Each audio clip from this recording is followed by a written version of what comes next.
அனைத்து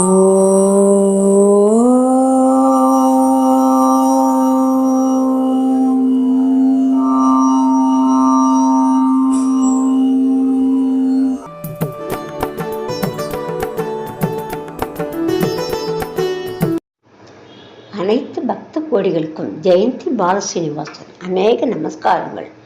இன்றைய தினம் சிறப்பு சிவஸ்தலங்கள் என்ற தலைப்பில் மற்றும் ஒரு 2500 ஆண்டுகள் பழமையான மதுரை சிம்மக்கல் ஆதி சொக்கநாதர் திருக்கோவிலை பற்றி விவரிக்க உள்ளேன்.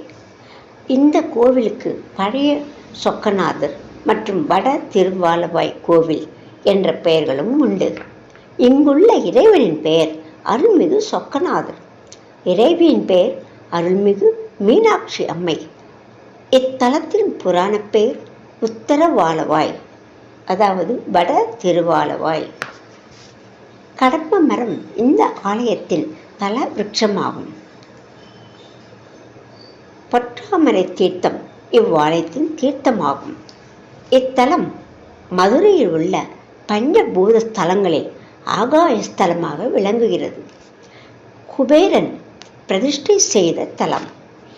இந்த ஆலயம் மதுரை மீனாட்சி அம்மன் கோவிலுக்கு அருகிலேயே 1/2 கிலோமீட்டர் தூரத்தில் அமைந்துள்ளது. சிம்மக்கல் பேருந்து நிறுத்தம் அருகில் அமைந்துள்ளது.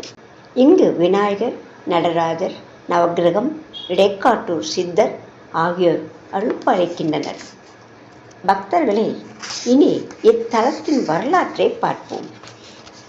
கல்வியில் சிறந்தவராக கருதப்படக்கூடிய குசேல பாண்டியன் மதுரையை ஆட்சி செய்து வந்தார். தமிழ் சங்கத்தின் புலவராக இருந்த கபிலரின் நண்பர் இடைக்காட்டூர் பாண்டியனின் அரண்மனைக்கு சென்று தான் கொண்டு வந்த பாடலை மன்னனிடம் புகழ்ந்து பாடினார். பாடலை கேட்ட பாண்டிய மன்னன் அவர் மேல் பொறாமை கொண்டு அவரை சரியாக உபசரிக்காமல் இருந்தான். இதனால் மனம் வருந்திய இடைக்காடர் மன்னன் பொறாமையால் தன்னை அவமதித்து விட்டதாக சிவனிடம் முறையிட்டு தன் வருத்தத்தை தெரிவித்தார். உடனே தன்னுடைய லிங்க வடிவத்தை மறைத்து உமாதேவியுடன் கோவிலுக்கு நேர் வடக்கே வைகை ஆற்றுக்கு தெற்கில் உள்ள கோவிலில் எழுந்து அருளியதுடன் இடைக்காட்டூருக்கும் காட்சி கொடுத்து மன்னனுக்கு பாடம் புகட்டுவதாக கூறினார். திருப்பள்ளி எழுச்சி நேரத்தில் இறைவனை வழிபட வந்த பக்தர்கள் அங்கு சிவலிங்கம் காணாமல் போனதைக் கண்டு அதிர்ச்சி அடைந்தனர். இப்போது நகரமே பொலிவிழந்து இருப்பதையும் கண்டார்கள். பதட்டத்துடன் மன்னனிடம் சென்று கோவிலில் இறைவனை காணும், நகரமே பொலிவிழந்து கிடக்கிறது என்று தெரிவித்தார்கள். நடந்ததை கேள்விப்பட்ட மன்னன் மிகவும் வருத்தத்துடன், இறைவா, நான் என்ன தவறு செய்தேன்? தாங்கள் உமாதேவியுடன் இங்கிருந்து எங்கு சென்றீர்கள் என்று இறைவனிடம் கெஞ்சி மண்டாடினான். அப்போதும் மன்னன் இடைக்காடரை அவமதித்ததால் தான் சிவன் அங்கிருந்து சென்றதாக அசரீரி கூறியது. சிலர் ஓடி வந்து வைகை ஆற்றுக்கு தென்கரையில் உள்ள கோவிலில் உமாதேவியுடன் சொக்கநாதர் எழுந்தருளி இருக்கும் விஷயத்தை மன்னனிடம் தெரிவித்தனர். உடனே மன்னன் அந்த இடத்திற்கு சென்று, சொக்கநாதா, தாங்கள் அங்கிருந்து இங்கு வந்து எழுந்தருளி இருப்பதன் காரணம் என்ன?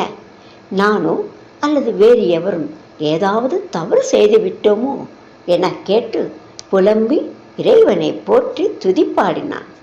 மன்னனின் துதியால் மனம் மகிழ்ந்து சொக்கநாதர், பாண்டியனே, எல்லா தலங்களையும் விட இந்த திருவாலவாய உயர்ந்தது. மேலும் யாமிருக்கும் லிங்கங்களிலேயே எனது தோழன் குபேரன் பூஜித்த இந்த லிங்கம் மிகவும் சிறப்பு வாய்ந்தது. எனவே இன்று முதல் இந்த தலம் உத்தரவாலவாய் என்று அழைக்கப்படும் என்று கூறி அருள்பாலித்து மறைந்தார். குபேரன் சிவனை வழிபடுவதற்காக ஆலவாய்க்கு, அதாவது மதுரைக்கு வந்தார். வடக்கு திசையின் திக் பாலகராகவும் அதிபதியாகவும் இருந்த அவரை நகரத்தின் வடக்கே ஒரு லிங்கத்தை பிரதிஷ்டை செய்து தன்னிடம் உள்ள செல்வம் மேன்மேலும் பெருக வேண்டும் என்று வேண்டி சொக்கநாதரை வழிபட்ட இந்த கோயில் ஆதி சொக்கநாதர் கோவிலாகும். சுந்தரேஸ்வர் என்ற சிவன் மதுரைக்கு வருவதற்கு முன்பே இது நடந்ததாக கூறப்படுகிறது. எனவே இந்த கோவில் மீனாட்சி சுந்தரேஸ்வரர் கோவிலை விட பழமையானதாக கருதப்படுகிறது. இந்த ஆலயத்தில் இறைவனை வழிபட்டு வர திருமண தடை நீங்குதல், குழந்தை பேறு கிடைத்தல் மற்றும் வறுமை நீங்குதல் போன்ற நல்ல பலன்கள் கிடைக்கும் என்பது ஐதீகம். இந்த ஆலயத்தின் மற்றொரு சிறப்பு என்னவென்றால், நவகிரகங்களில் ஒருவரான புத பகவான் இங்குள்ள சொக்கநாதரை வழிபட்ட ஸ்தலம். எனவே புதன் கிரக தோஷம் நீங்க வழிபட வேண்டிய ஸ்தலம். பக்தர்களே, இன்றைய தினம் மிகவும் சிறப்பான பழமை வாய்ந்த ஆகாய ஸ்தலமாகிய மதுரை சிம்மக்கல் ஆதி சொக்கநாதர் தலத்தை பற்றிய விவரங்களை பார்த்தோம். அடுத்த புதன்கிழமை சிறப்பு சிவஸ்தலங்கள் என்கிற தலைப்பின் மூலம் மற்றொரு சிறப்பான சிவஸ்தலத்தை பற்றிய விவரங்களுடன் மீண்டும் உங்களை சந்திக்க எல்லாம் வல்ல இறைவனை பிரார்த்தித்துக் கொள்கிறேன். ஓம் நம சிவாய. ஜெயந்தி பாலசீனிவாசன். வணக்கம். நன்றி.